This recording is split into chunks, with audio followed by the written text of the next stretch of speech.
So welcome back to this session of Polity and Governance PYQ of 2021 for UPSC Prelims Civil Services Examination. 2021 UPSC prelims में polity and governance section से about 16 questions पूछे गए थे। इन्हीं question का इस session के अंदर डिटेल एनालिसिस करेंगे। Question number 1, under the Indian constitution concentration of wealth violate, correct answer is B, डायड principle of state policy. India में अगर वेल्थ का कंसंट्रेशन होता है देन ये डीपीएसपी का वायलेशन है। Let's discuss the detail of this question. Article 39C under DPSP that direct the state to ensure the economic system does not result in the concentration of wealth and means of production to the common detriment। DPSP article 39C के अंदर state को direct किया गया है कि government कुछ ऐसा system maintain करके रखे जिससे वेल्थ का कंसंट्रेशन ना हो पाए एंड मींस ऑफ प्रोडक्शन का कंसंट्रेशन ना हो पाए, ये सभी पीपल के लिए अवेलेबल होना चाहिए। It aims to prevent economic inequality and ensure equitable distribution of resources. Article 39C के अंडर इकोनॉमिक इनइक्वालिटी को प्रिवेंट किया गया है और रिसोर्सेज के इक्विटेबल डिस्ट्रीब्यूशन को इंश्योर किया गया है। While concentration of wealth might indirectly avoid equality, it is explicitly mentioned as a violation of a DPSP framework. More about DPSP। DPSP से रिलेटेड यहाँ पर कुछ important points हम डिस्कस करेंगे। DPSP often described as the soul of the Constitution along with fundamental rights. They are contained in Part 4, Article 36 to 51। Core features of DPSP. DPSP के core features क्या है? Sources inspired by Irish constitution. DPSP Irish constitution से taking किया गया है। Nature, they are non justiciable meaning you can not go to the court to enforce them if the government fails to implement them. Purpose, to establish social and economic democracy in India and move towards a welfare state. India में social and economic democracy establish करना DPSP का main purpose है। साथ ही welfare state establish करना भी इसके through ensure किया जाता है। Article 37 clearly state that although these principles are not enforceable by law, they are fundamental in the governance of the country and it is the duty of the state to apply them in making laws। Classification of DPSP. DPSP का mainly three type से classification किया गया है: socialist principle, Gandhian principle and liberal intellectual principles. यहाँ पर सभी का detail article wise given किया गया है। The constitutional amendment. डीपीएसपी से रिलेटेड इंपॉर्टेंट कॉन्स्टिट्यूशनल अमेंडमेंट क्या क्या किए गए? 42nd constitutional amendment 1976 added article 39 new provisions 39A, 43A, 48A। 1976 में 42nd अमेंडमेंट किया गया था। 39 आर्टिकल 39 इसी टाइम पर ऐड किया गया था। साथ ही कुछ other provision such as article 39A, 43A, 48A add किया गया था। 44th amendment 1978 added article 38(2) to minimize inequality in income and status. India में इनकम एंड स्टेटस इनइक्वालिटीज को मिनिमाइज करने के लिए आर्टिकल 38(2) इंसर्ट किया गया। 86th amendment 2002 change the subject matter of article 45 education। 97th amendment 2011 added article 43B related to cooperative societies। fundamental right versus DPSP। fundamental right are negative obligations prohibiting the state from doing certain things while DPSP are positive obligations urging the state to do certain things। Fundamental right जो होते हैं वो state के लिए negative obligations हैं जबकि DPSP positive applications हैं। In the Minerva mills case 1980 the Supreme Court held that the Indian Constitution is founded on the bedrock of the balance between Part 3 and Part 4। Question number 2, what is the position of a right to property in India? India में right of property का present में क्या position है? Correct answer is B, legal right available to any person.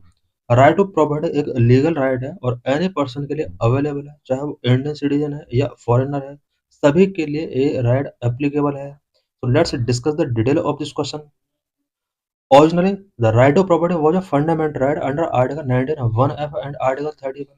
The 44th Amendment Act 1978 removed it from the list of fundamental rights and inserted Article 300A in Part 12 of Constitution. Originally, right of property fundamental right हुआ करता था under Article 19(1)(f) and 31. 1978 में 44th Amendment किया जाता है. Right to property को fundamental right list से out कर दिया जाता है. इसी अमेंडमेंट के अंडर आर्टिकल 300A कॉन्स्टिट्यूशन में इंसर्ट किया जाता है in part 12 of constitution.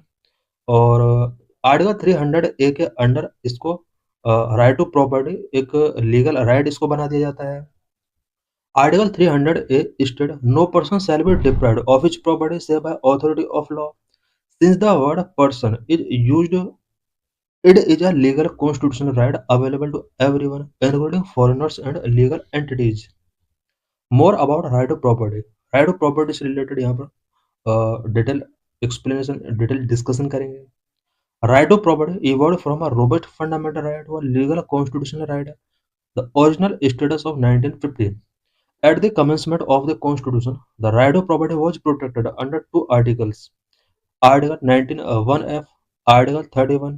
Article 19(1)(f) guaranteed to all citizens the right to acquire, hold and dispose of property. Article 19(1)(f) all citizens के लिए right to acquire, hold and dispose of property का right given करता है. Article 31 guaranteed that no person shall be deprived of his property save by authority of law. It also provided for compensation if the state acquire private property for public purpose. State अगर public purpose के लिए private property को acquire करता है then इसके लिए compensation state को given करना होगा. आर्टिकल 31 के अंदर ये प्रोविजन किया गया. The turning point 44th amendment act 1978. Morarji Desai lead Janata government pass the 44th amendment act to remove the obstacles created by the right of property in implementing land reforms and social justice measures. Land reforms and social justice measures को implement करने के before right to property एक obstacle के तौर पर work कर रहा था. मोरारजी देसाई लीड जनता गवर्नमेंट ने 1978 में 44th अमेंडमेंट एक्ट पास करके इसको फंडामेंटल राइट के लिस्ट से आउट कर दिया.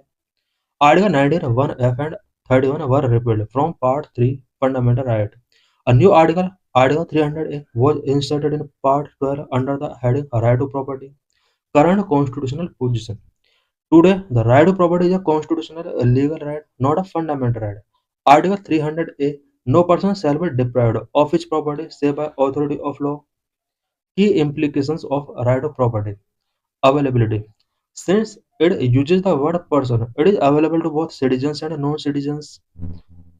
Unlike the original Article 19, which was only for citizens. Protection. It can be curtailed, abridged, or modified by the ordinary law of Parliament. It does not require a constitutional amendment every time. Remedy. If this right is violated, the aggrieved person cannot move the Supreme Court directly under Article 32.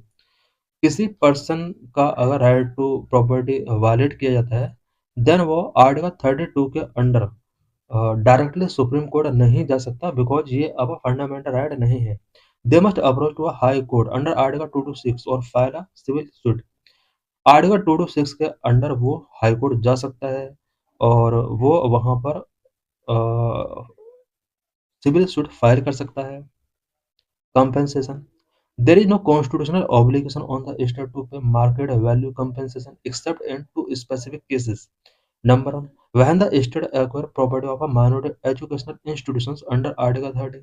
When the state acquire land held by a person under his personal cultivation within the state ceiling limit under Article 31A. State ने अगर कोई private property own किया है then कोई constitutional obligation नहीं है कि वो मार्केट वैल्यू कंपेंसेशन उसको प्रोवाइड करे. बट अगर प्रॉपर्टी माइनॉरिटी एजुकेशनल इंस्टीट्यूशन से रिलेटेड प्रॉपर्टी है, आर्टिकल 30 के अंडर आने वाली प्रॉपर्टी है, देन स्टेट को उस प्रॉपर्टी का मार्केट वैल्यू पेमेंट करना होगा. साथ ही अगर प्रॉपर्टी किसी फार्मर की एग्रीकल्चर लैंड है और वो with in statutory ceiling limit के अंडर आती है, उस पर भी स्टेट को मार्केट वैल्यू कंपेंसेशन गिवन करना होगा.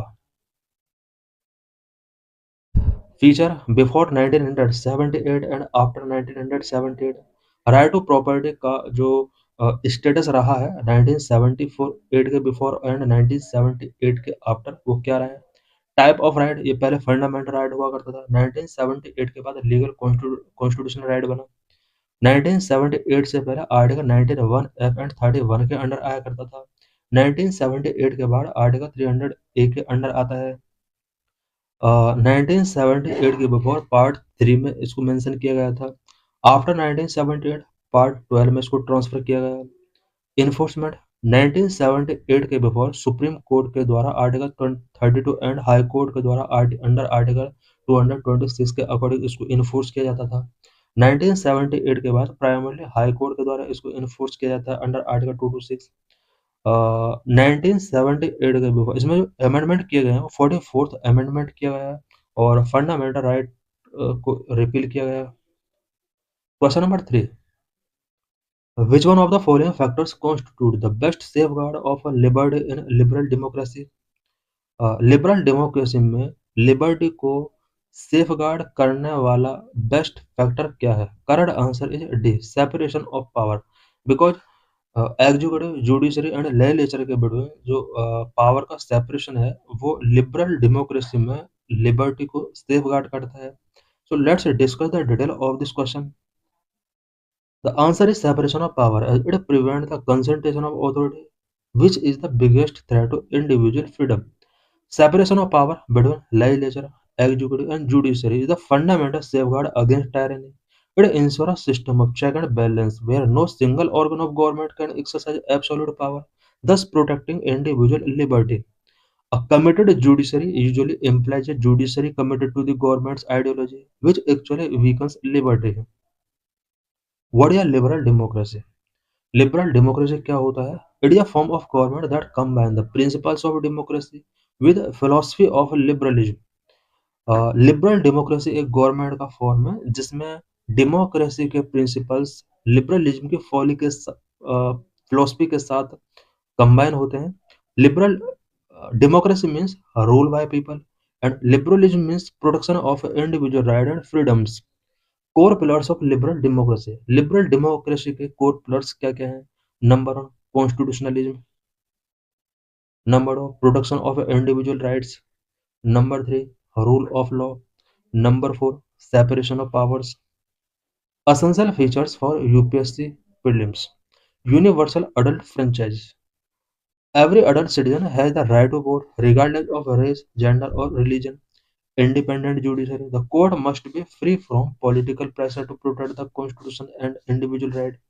ये यहाँ पर लिबरल डेमोक्रेसी के फीचर हैं। Free and fair election, multi party system, civil society. The liberal versus democracy distinction, यहाँ पर डेमोक्रेसी और लिबरलिज्म के बारे में कुछ जो डिफरेंस हैं वो पढ़ेंगे। Democracy answer the question who rules, mainly यहाँ पर क्वेश्चन का आंसर मिलता है कि कौन रूल कर रहा है। The people, the majority rule करते हैं। Liberalism answer the question how much power does the ruler have. जब लिबरलिज्म की बात की जाती है तो एक क्वेश्चन अराइज होता है how much power does the ruler have, limited power to protect the individual. Liberalism के अंदर गवर्नमेंट के पास इंडिविजुअल को गवर्न करने के लिए लिमिटेड पावर होनी चाहिए। इट मीन्स इंडिविजुअल को प्रोटेक्ट करने के लिए लिमिटेड पावर होनी चाहिए। Question number 4, we adopted the parliamentary model based on the British model, but how does our model differ from that model? हमने पार्लियामेंट्री मॉडल ब्रिटिश मॉडल से adopt किया है, but Indian parliamentary model British parliamentary model से किस तरह different रहा है? Number 1, as regards legislation the British parliament is supreme और sovereign, but in India the power of parliament to legislate is limited. British parliament legislation के respect में supreme है, sovereign है, बट इंडियन पार्लियामेंट का जो legislate करने का power है वो लिमिटेड है, जबकि ब्रिटिश पार्लियामेंट के पास लेजिस्लेट करने की अनलिमिटेड पावर है। This is right. In India, matters related to constitutionality of amendment of Act of Parliament are referred to the Constitution bench by the Supreme Court. This is also right. So correct answer is C, both 1 and 2. So let's discuss the detail of this question. Why statement 1 is correct? The British Parliament is sovereign, meaning no court can declare its law unconstitutional. British parliament sovereign है, Indian parliament sovereign नहीं है। Indian parliament के द्वारा कोई law enact किया जाता है, then supreme court of India के द्वारा उसको अनकॉन्स्टिट्यूशनल डिक्लेयर किया जा सकता है। बट ब्रिटेन में कोई भी कोड ब्रिटिश पार्लियामेंट के द्वारा इनेक्ट किए गए लॉ को अनकॉन्स्टिट्यूशनल डिक्लेयर नहीं कर सकती। In India the constitution is supreme and the parliament's power are limited by judicial review. India में कॉन्स्टिट्यूशन सुप्रीम होता है। अगर कोई लॉ कॉन्स्टिट्यूशन का वायलेशन है, देन जुडिशियल रिव्यू के थ्रू कोर्ट या जुडिशरी उसको लिमिट कर सकती है। Why statement 2 is correct? Under Article 145(3), any case involving a substantial question of law as to the interpretation of the Constitution must be heard by a bench of at least 5 judges, known as the Constitution Bench. India में अगर कोई भी constitution interpretation से related question arise होता है, then 5 जज bench of the constitution इसको hear करती है। The relationship between the parliament and the supreme court. India में पार्लियामेंट एंड सुप्रीम कोर्ट के बिटवीन क्या रिलेशन है? This relationship is often described as a creative tension between parliamentary sovereignty and constitutional supremacy. Law making versus judicial review. Parliament's power under Article 245 and 246. Parliament has the authority to enact law on subject mentioned in the Union List and Concurrent List. Parliament union list and concurrent list subject पर law making करने की authority रखती है। It also has the power to amend the constitution under article 368। Article 368 के under parliament constitution को amend करने की power रखती है। ये पार्लियामेंट की पावर है। Supreme court power under article 13, 32 and 136। Supreme Court act as the guardian of Constitution. Under the power of judicial review, the court can declare any law enacted by Parliament as null and void or unconstitutional if it violates fundamental right, division of power between center and state, the basic structure of Constitution. Supreme court of India constitution के guardian है और judicial review power के under parliament ने अगर कोई भी ऐसा act बना है जिससे फंडामेंटल राइट का वायलेशन होता है, सेंटर एंड स्टेट के बिटवीन पावर डिवीजन से रिलेटेड कोई इशू क्रिएट होता है, बेसिक स्ट्रक्चर ऑफ कॉन्स्टिट्यूशन के अगेंस्ट कोई अगर एक्ट बनाया जाता है, then supreme court of India उस एक्ट को अनकॉन्स्टिट्यूशनल डिक्लेयर कर सकती है। Key areas of interaction. Number, the doctrine of basic structure. This is the most significant point of contact. In the Kesavananda Bharati case 1973, the Supreme Court ruled that while Parliament can amend any part of Constitution, it cannot alter or destroy its basic structure, such as secularism, federalism, independence of judiciary. Number overruling judicial decisions. In the Supreme Court, if the Supreme Court strike down a law or give an interpretation to the government disagree with, the Parliament can pass a violation act or a constitutional amendment to change the basic of that judgment. Supreme court अगर किसी act को strike down कर देती है और government उससे disagree है, then parliament उसको मॉडिफिकेशन करके न्यू एक्ट बना सकती है। Example, in the Shah Bano case the supreme court granted alimony. Supreme court ने एलिमनी ग्रांट किया। Parliament later passed the Muslim Women Protection of Right on Divorce Act 1986 to effectively change the legal impact of that judgment. Number 3, judicial activism and judicial restraint.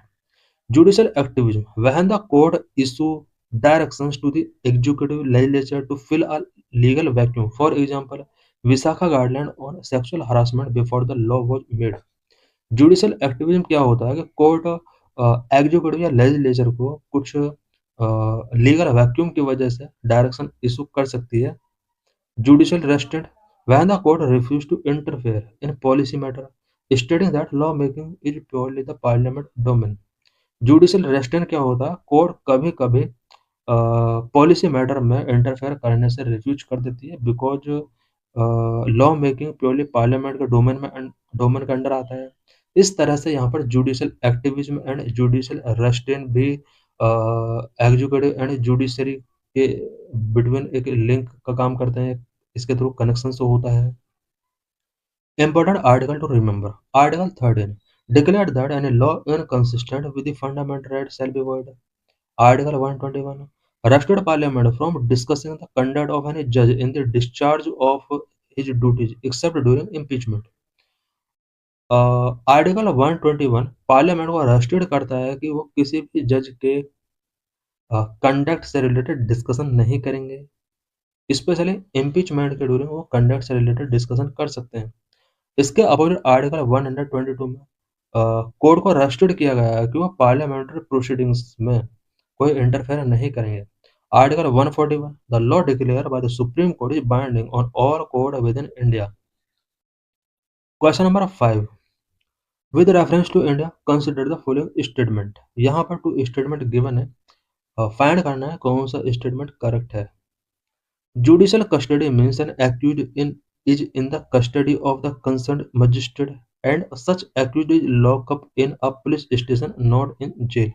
This is wrong because कोई भी accused अगर judicial custody में होता है then वो police station में नहीं रखा जाता, वो ओनली जेल में रखा जाता है। So statement 1 is incorrect. Statement 2 during judicial custody the police officer in in in charge of the case is not allowed to interrogate the suspect without the approval of the court. This is right. So correct answer is B, 2 only. So let's discuss the detail of this question. Why statement 1 is incorrect? In judicial custody, the accused is under the custody of magistrate and is kept in jail. In police custody, the accused is kept in a police station lockup. Why statement 2 is correct? Once a person is in judicial custody, the police cannot interrogate them at will. They must obtain a specific permission from the magistrate court to conduct an interrogation. कोई भी person अगर judicial custody में होता है then वो specially magistrate की custody में है और उसको जेल में रखना होता है। पुलिस कस्टडी में अगर कोई पर्सन होता है तो उसको पुलिस स्टेशन लॉकअप में रखना होता है। अगर कोई पर्सन जुडिशियल कस्टडी में होता है पुलिस उसको विदाउट मजिस्ट्रेट के परमिशन के इंटरोगेट नहीं कर सकती है, इंक्वायरी नहीं कर सकती है। Question number 6 with reference to India consider the following statement. When a prisoner make out a sufficient case such prisoner cannot be denied parole because it becomes a matter of his right. This is wrong. Statement 2 state government have their own prisoners released on parole rules. This is right because state government के पास parole से related rule, prisoners की parole से related rule खुद state government के ही होते हैं। So let's discuss the detail of this question. Why statement 1 is incorrect? Parole is not a fundamental right of a prisoner. Parole prisoner का fundamental right नहीं है। इट इज अ प्रिविलेज और a discretionary concession granted by the administration based on specific conditions and behaviour. Why statement 2 is correct? Prison is a state subject under 7th schedule of constitution. Therefore, state government have the power to frame their own rules for the release of prisoners on the parole. Question number 7. At the national level, which ministry is a nodal agency to ensure effective implementation of the Scheduled Tribe and Other Tribal Traditional Forest Dwellers Act 2006? Central level पर कौन सी ministry है जो कि scheduled tribes and other traditional forest dwellers act 2006 को implement करने के लिए responsible है? Correct answer is ministry of tribal affairs. So let's discuss the detail of this question. The Ministry of Tribal Affairs is a nodal agency at the central level or implementation of the Forest Right Act 2006. It handles the recognition of land rights and management of forest resources for forest dwellings, scheduled tribes, and other traditional forest dwellers. Technical note: under Section 3(1)(I) of Act, the right to protect and manage community forest resource is a vital tool for environmental decentralization, moving power from forest department to the local ग्राम सभा। पहले जो power हुआ करती थी वो पूरा forest department के पास हुआ करती थी फॉरेस्ट रिसोर्स को मैनेज करने का या ट्राइबल राइट्स को प्रोटेक्ट करने का। बट अब जो ये पावर है ये लोकल ग्राम सभा के पास है। More about Forest Right Act 2006. Forest right act 2006 से रिलेटेड यहाँ पर कुछ डिटेल एक्सप्लेनेशन गिवन है। FRA Act 2006 is a landmark piece of legislation in India designed to address the historical injustice committed against forest-dwelling communities. Key types of right recognized. Forest right act के अंदर कौन कौन से right given किए गए हैं? The act categorise right into four main areas. Title right, ownership of land currently being cultivated by tribal or forest dwellers, maximum of 4 hectares. No new land are granted, only land already under occupation is recognized. Use rights, rights to protect extract minor forest produce like honey, wax or tend leaves, grazing ground and water body। ये कुछ यहाँ पर right इन्हें given किए गए हैं। Relief and development right, right to rehabilitation in case of illegal eviction or forced displacement, and right to basic dignity subject to forest production constraints. Forest magistrate management right, the right to protect and manage community forest resource for sustainable use. Eligibility criteria, to qualify for right under FRA, a claimant must meet specific conditions। FRA के under जो rights given किए गए हैं taking करने के लिए यहाँ पर कुछ कंडीशंस गिवन है। FDST must be a member of scheduled tribe in that area and reside in depend on the forest for livelihood। कोई भी पर्सन अगर FRA एक्ट का प्रॉफिट टेकिंग करना चाहता है देन उसको ST कम्युनिटी का मेंबर होना होगा और लाइवलीहुड के लिए फॉरेस्ट पर वो अगर डिपेंड करता है देन उसको इस राइट का बेनिफिट गिवन किया जा सकता है। ODFT must have resided in and depend on forest for at least 3 generations prior to December 13, 2005। The three tier process of recognition, किसी भी पर्सन को अगर फॉरेस्ट राइट एक्ट के अंदर रिकॉग्निशन गिवन करना है तो उसके लिए यहाँ पर थ्री टायर प्रोसेस गिवन है। कोर ऑब्जेक्टिव क्या क्या है इसके? Recognition of rights, conservation and management, livelihood security. Question number 8, a legislation which confer on the executive or administration authority an unguided and uncontrolled discretionary power in the matter of application of law violate which one of the following article of the Constitution of India? Correct answer is A. Article 14। Article 14 guarantee equality before law. The Supreme Court has ruled that any law that provide arbitrary, unguided, or uncontrolled power to the executive violate the principle of equality and rule of law. Such power lead to discrimination, which is a direct violation of Article 14। कोई भी law जो government की power को uncontrol, unguided, arbitrary बनाता है वो constitution का article 14 का वायलेशन होगा। ऐसा कॉन्स्टिट्यूशन आर्टिकल 14 में मेंशन किया हुआ है। Article 28 freedom as to attendance at religious instruction. Article 28 deal with the religious instruction in educational institutions. It creates a distinction based on the type of institution to balance secularism with individual rights. Fully state maintained. No religion। यहाँ पर हम देख सकते हैं कि religious instructions कहाँ कहाँ पर गिवन किए जा सकते हैं। fully state maintained, no religious instruction is permitted। अगर कोई educational institution fully state maintained है वहां पर किसी भी टाइप का रिलीजियस इंस्ट्रक्शंस परमिटेड नहीं है। फॉर एग्जांपल गवर्नमेंट स्कूल में रिलीजियस इंस्ट्रक्शन परमिटेड नहीं है। Administrated by state but established under trust. कोई भी एजुकेशनल इंस्टीट्यूशन जो ट्रस्ट के द्वारा एस्टेब्लिश है एंड स्टेट के द्वारा एडमिनिस्टर है। Religious instructions is permitted, for example a school funded by religious trust but managed by state, recognized by the state receiving state aid। Religious instructions is voluntary. State के द्वारा अगर कोई भी educational institution recognise है and उसको state aid मिल रहा है देन वहां पर रिलीजियस इंस्ट्रक्शंस वॉलंटरी हैं। No person can be compelled to participate without their consent. Article 32 right of constitutional remedies. Doctor B.R. Ambedkar famously called Article 32 heart and soul of Constitution। It provides the right to move the Supreme Court for the enforcement of fundamental right। Nature, it is itself a fundamental right। Without a remedy, rights are mere paper tokens। The five writs कौन कौन सा होता है वो article 32 के अंदर ही high court या supreme court issue कर सकती हैं। habeas corpus, mandamus, prohibition, certiorari, quo warranto. Article 44 related to Uniform Civil Code.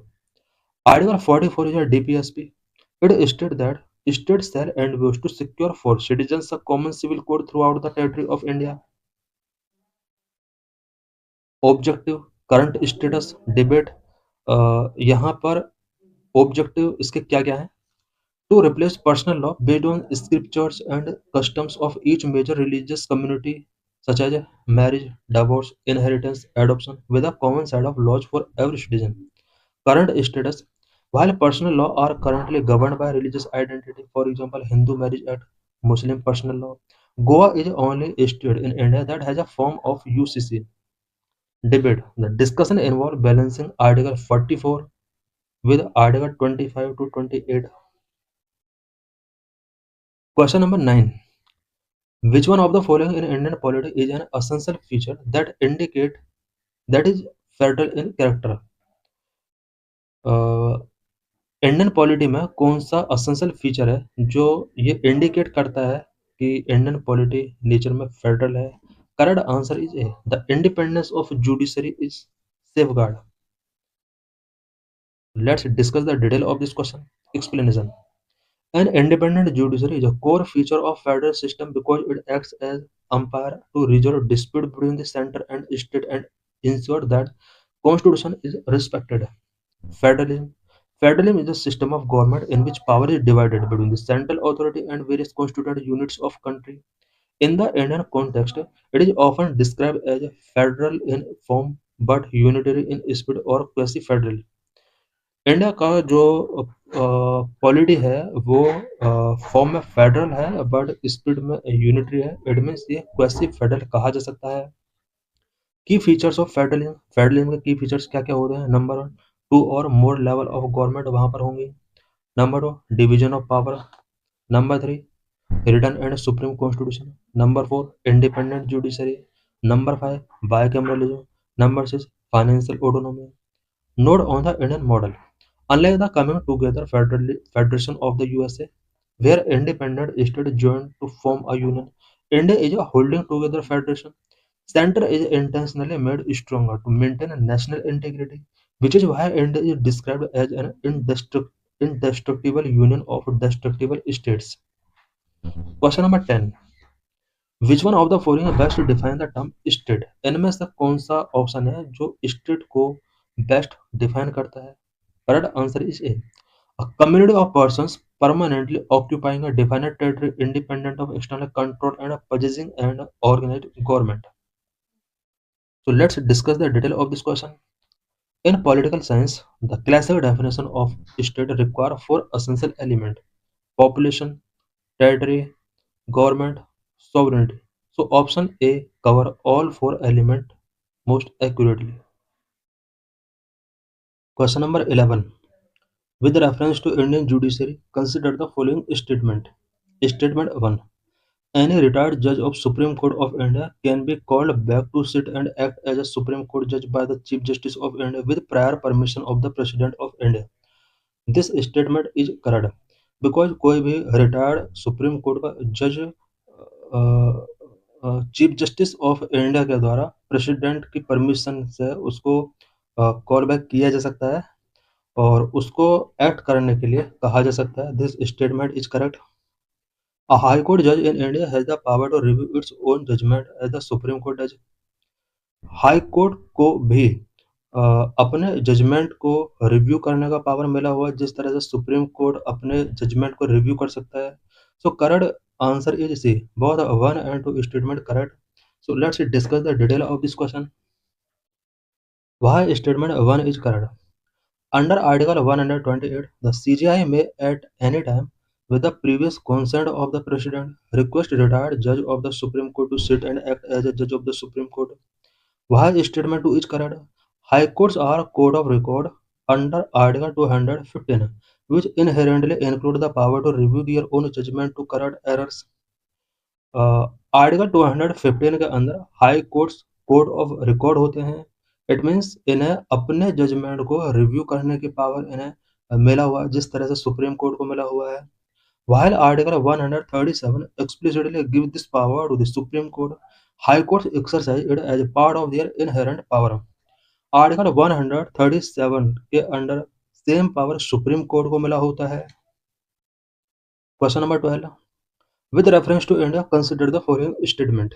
Statement 1 there is only one citizenship and one domicile. This is correct because India के अंदर one citizenship and one domicile होता है। Statement 2 a citizen by birth only can become the head of the state. This is wrong. कोई citizen अगर by birth citizen नहीं है वो भी head of the state India में बन सकता है, बट यूएसए के अंदर ऐसा नहीं है। बाय बर्थ वहाँ का सिटीजन होना चाहिए, वही हेड ऑफ द स्टेट बन सकता है। Statement 2 is correct. Statement 3 a foreigners once granted citizenship can not be deprived of it under any circumstances. Statement में लिखा हुआ है कि किसी भी फॉरेनर को अगर इंडिया की सिटीजनशिप गिवन की जाती है देन अंडर एनी सर्कमस्टेंस उसको डिप्राइव नहीं किया जाता है। दिस इज रॉन्ग बिकॉज अगर उसका परफॉर्मेंस यहाँ पर गुड नहीं रहता है इंडिया के अंदर, या वो क्रिमिनल एक्टिविटीज में इंडल्ज है, या उसका बिहेवियर उस तरह से नहीं यहाँ पर शो होता है जिस तरह से उसे एक्सपेक्ट किया जाता है, देन उसकी सिटीजनशिप डिप्राइव की जा सकती है। Correct answer is a one only statement इसका करेक्ट है। Why statement 1 is correct. India has a system of single citizenship unlike the US and single domicile. You are a citizen of India, not of a specific state. India का every person Indian citizen है, वो किसी specific state का नहीं है। Why statement 2 is incorrect. In India both a citizen by birth and naturalised citizen are eligible for office of the president head of state. India में कोई भी person चाहे वो इंडिया का सिटीजन है या वो नेचुरलाइज्ड वे में इंडियन सिटीजनशिप उसने टेकिंग किया है, head of the state it means president बनने के लिए एलिजिबल है। This is different from the USA where only a natural born citizen can become president. USA से डिफरेंट है बिकॉज यूएसए में ओनली नेचुरल बोर्न सिटीजन होना चाहिए, president तभी बन सकता है। वहाँ statement 3 is incorrect. Government of India can deprive person of their citizenship under certain conditions, fraud, disloyalty to constitution, etc. as per Citizenship Act 1955. Question number 13. Which of the following is are exclusive power of the Lok Sabha? इनमें से लोक सभा की exclusive power क्या है? To ratify the declaration of emergency. This is wrong because emergency declaration में लोक सभा एंड राज्यसभा दोनों का important role होता है। To pass a motion of no confidence against the Council of Ministers. This is right because Council of Ministers के against no confidence motion only लोक सभा में ही पास किया जा सकता है। So this is exclusive power of लोक सभा. So correct answer is B2 only. Third, to impeachment the President of India. It is wrong because impeachment process में भी लोक सभा एंड राज्यसभा दोनों का important role होता है। So let's discuss the detail of this question. Why statement 1 is incorrect? Both houses, Lok Sabha and Rajya Sabha, must approve a proclamation of emergency. Why statement 2 is correct? A no confidence motion can only be introduced and passed in Lok Sabha. No confidence motion only Lok Sabha में ही introduce किया सकता है, लोक सभा में ही पास किया सकता है। Council of Ministers is collectively responsible to the Lok Sabha under Article 75. Under Article 75, Council of Ministers collectively लोक सभा के प्रति responsible होते हैं। Why statement 3 is incorrect? Both house have equal power in the impeachment of the president. President का जब impeachment के लिए मोशन इनिशिएट किया जाता है, पार्लियामेंट का बोथ हाउस का इक्वल रोल होता है। Process can be initiated in either house, किसी भी हाउस में इससे रिलेटेड प्रोसेस इनिशिएट किया जा सकता है। Question number 14 in India the separation of judiciary from executive is injured by. Correct answer is B a direct principle of state policy. State के लिए यहाँ पर डायरेक्ट किया गया है कि वो जुडिशरी एंड एग्जीक्यूटिव को सेपरेट करने के लिए इनिशिएटिव टेकिंग करेगा, और ये डीपीएसपी का पार्ट है। So let's discuss the detail. Article 50 of Indian constitution under DPSP direct the state to take steps to separate the judiciary from executive in the public services of state. This is to ensure judicial independence. Question number 15 with reference to the constitution of India consider the following statement. Statement 1 No High Court shall have the jurisdiction to declare any central law to be unconstitutionally invalid. लिखा हुआ है कि किसी भी central law को unconstitutional declare करने का high court के पास कोई जुरिडिक्शन नहीं होता है। This is wrong. High court भी किसी सेंट्रल लॉ को अनकॉन्स्टिट्यूशनल डिक्लेयर कर सकता है। Statement two, an amendment to the constitution of India can not be called into question by supreme court of India. This is wrong. Constitution का कोई भी amendment अगर किया जाता है, सुप्रीम कोर्ट ऑफ इंडिया उसको क्वेश्चन रेज कर सकता है। So correct answer is D, neither one nor to. Let's discuss the detail. Why statement 1 is incorrect? High Court have the power of judicial review under Article 226 and can strike down both state and central law if they violate the Constitution. India के all high courts को article 226 के under judicial review का power given किया गया है। Central law और state law दोनों को ये स्ट्राइक डाउन कर सकती है अगर लॉ कॉन्स्टिट्यूशन का वायलेशन है। Why statement is incorrect? Supreme Court can strike down a constitutional amendment if it violates the basic structure of Constitution as established in Keswanand Bharati case 1973. Constitutional amendment अगर basic structure को violet करता है, constitution के basic structure को अगर violate करता है, then supreme court of India इस अमेंडमेंट को स्ट्राइक डाउन कर सकती है बिकॉज ये केशवानंद भारती केस 1973 के अंडर ये प्रोसेस स्टेब्लिश किया गया था। Question number 16, What was the exact constitutional status of India on 26th January 1950? 26th January 1950 में इंडिया में एग्जैक्ट कॉन्स्टिट्यूशनल स्टेटस क्या था? Correct answer is B, sovereign democratic and republic. So let's discuss the detail of this question. On January 26, 1950, when the constitution was enacted, the preamble described India as a sovereign, democratic and republic. The words socialist and secular were added later by 42nd Amendment Act of 1976. Initially, 26 जनवरी 1950 में India के प्रेम्बर में only sovereign, democratic and Republic word थे। 42nd amendment act 1976 के under socialist, secular word इसके अंदर add किए गए। The three words added to the preamble of Indian Constitution are socialist, secular, and integrative. These were added via the 42nd Constitutional Amendment Act 1976 during the emergency under the Indira Gandhi government. Detail of the changes.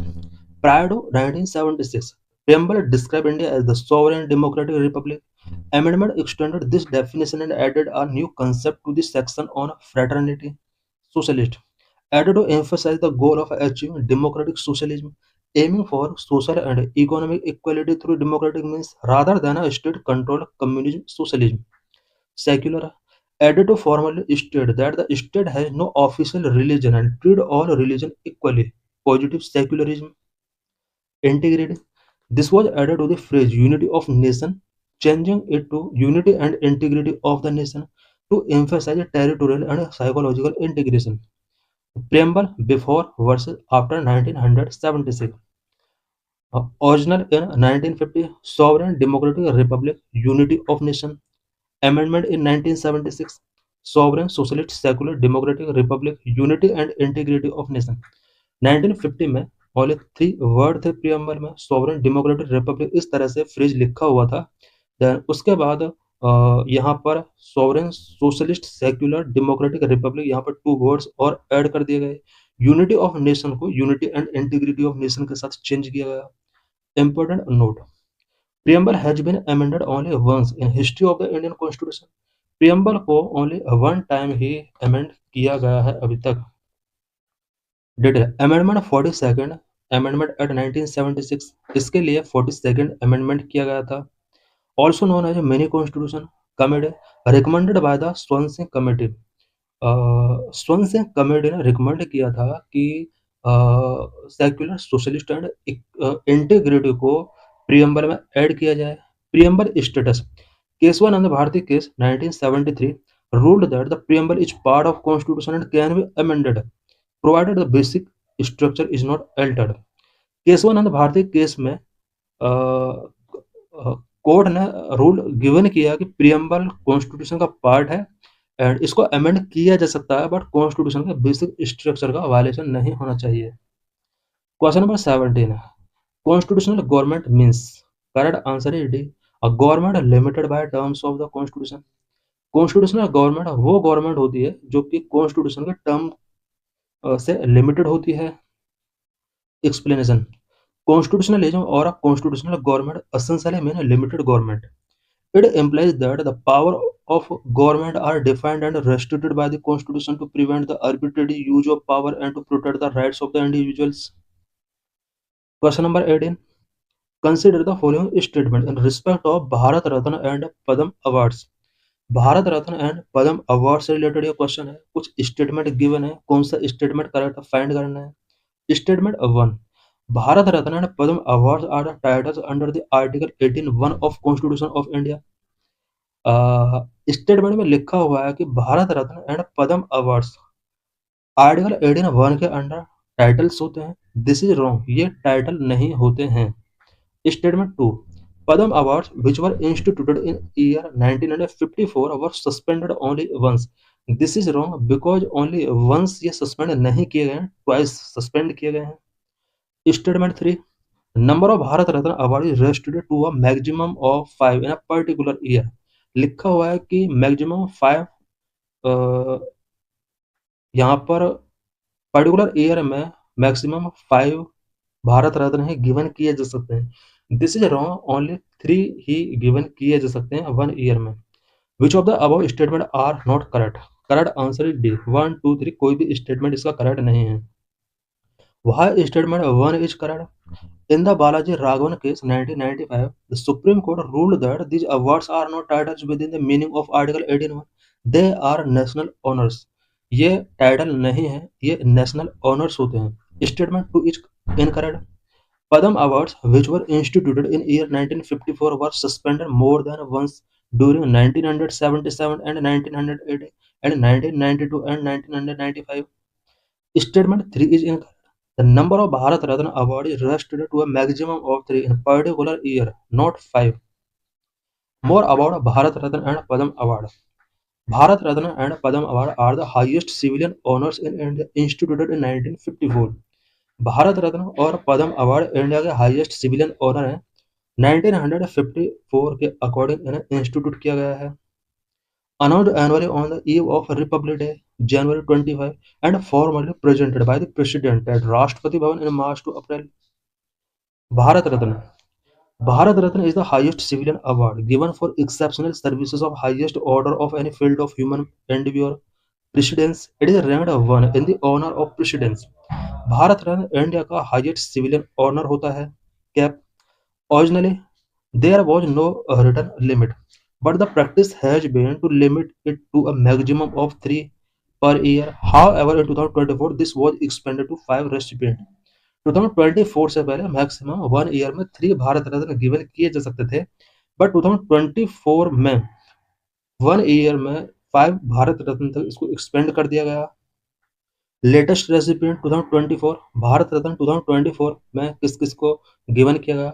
Karpoori Thakur, former Bihar chief minister, social justice leader. Lal Krishna Advani, former deputy PM and veteran statesman. Chaudhary Charan Singh, former PM and champion of farmers. PV Narasimha Rao, former PM, architect of economic reforms. M S Swaminathan, father of green revolution. Total count as of early 2026 there have been 53 recipient. No Bharat Ratna has been announced yet for 2026 cycle. Padam Award. These are given for distinguished service and are divided into 3 categories based on the scale of achievement. Padma Bhushan, Padma Vibhushan, Padma Bhushan and Padma Shri, ये यहाँ पर Padma awards की category हैं। Padma Bhushan second highest civilian honour है।